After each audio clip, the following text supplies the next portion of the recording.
Welcome to the Cloud Council. I'm Don Polaniki, and today we're going to be talking about data-led business modernization. And I'm delighted to be joined by Graham Hackland, Group CIO of Rocket Williams Racing. So let's consider the big question. So Graham, given the competitiveness in Formula One and the fact that there isn't limitless budget, how do you go about making decisions about what to invest in and what not to invest in? There's certainly not limitless budget at at Williams, and in fact, I don't think any of the teams do. Right. We talk about the bigger teams, and no one has unlimited budget. I think we all, but certainly the teams that I've worked for and at Williams, we have one very key metric, and you'll often hear this from Formula One people. Does it make the car quicker? And that's real. That is a genuine question we ask ourselves. If this thing, this technology, this project is not going to contribute to car performance, then should we do it? Got it. Any examples, Graham, you can give us where you've made the right decisions or the wrong decisions? And I guess given everything's changing week to week for you, how do you do that in an agile way? Yeah, I'll give the success first, if you don't mind. We can always come back to the things that maybe we didn't do right. A few years ago, when I came into Williams, one of the things that we talked about was getting the right data into the hands of the right engineer at the right time. And so, there are elements of collaboration and mobility in those projects, where we felt that no matter where an engineer was, they needed to be able to access the data securely. So we had to protect the data as well, obviously.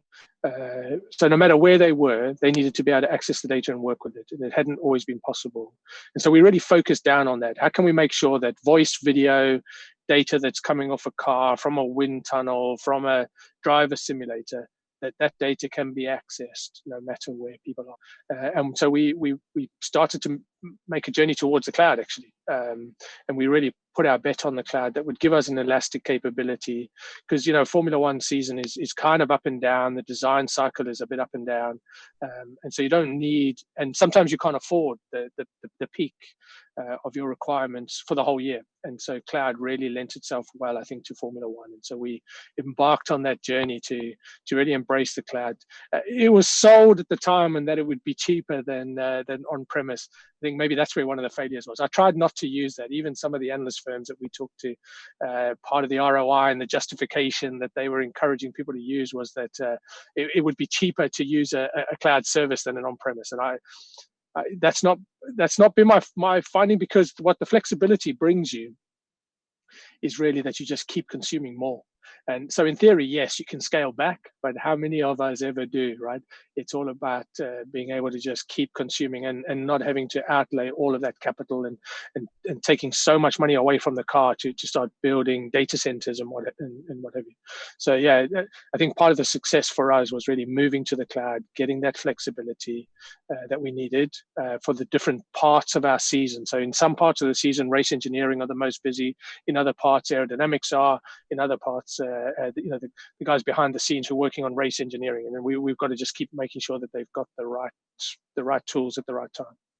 Yeah, and I mean, you know us, well, and you hear me preach on this a little bit about the cloud being not a destination, but the way in which you consume, and absolutely agree on your point about it not necessarily cheaper, but it's the flexibility that that you're looking for. And I guess again, you told me about this in terms of funny time for Formula One right now, but being ahead of that because you did, has really lent itself for you surviving and transitioning in this time, right?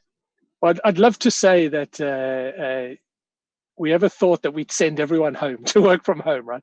Formula One culturally, and I've been around, as I say, since, wow, I said a long time, since '97, so a heck of a long time. Formula One culturally, you were at the site, you were at your desk. If you were at your desk, you were productive, and if you weren't, you couldn't be productive. And as part of our digital transformation, one of the things that Claire Williams wanted was that engineers don't have to be tied to a desk, and so we made that happen in a very small way at first. So we made it so that 8 CAD designers could work away from site, and then slowly we grew that and built it and invested in it. And so maybe more by luck than judgment, when it came the time to send 600 people home to work, we were able to scale up relatively quickly. So within 3 days of the decision being made that we were going to have to switch to our home working, we were able to deliver the scale up that was needed, that enabled that. And I think for maybe only the second time in my time at Williams, IT have really been thanked by pretty much everybody universally for how we handled people's ability to step away from their desk and go work from home. The other time was when we moved their email system into the cloud, and they had a much more flexible email system. But yeah, that scale up, wouldn't have been possible if we'd had on-premise systems and email, and a lot of the file storage being on-premise. I don't think we could have scaled up that quickly. It would have taken us a lot longer and a lot more money. So we were able to do it at a very cost-effective way, and in a very short space of time. And I think we coped pretty well. Graham, thank you very much indeed again for joining me this week for the Cloud Council, being such an entertaining guest, and best of luck for the season. Thank you to all the viewers for being with us this week. You can find more business and IT advice at nutanix.com/CXO, and I'll see you next time.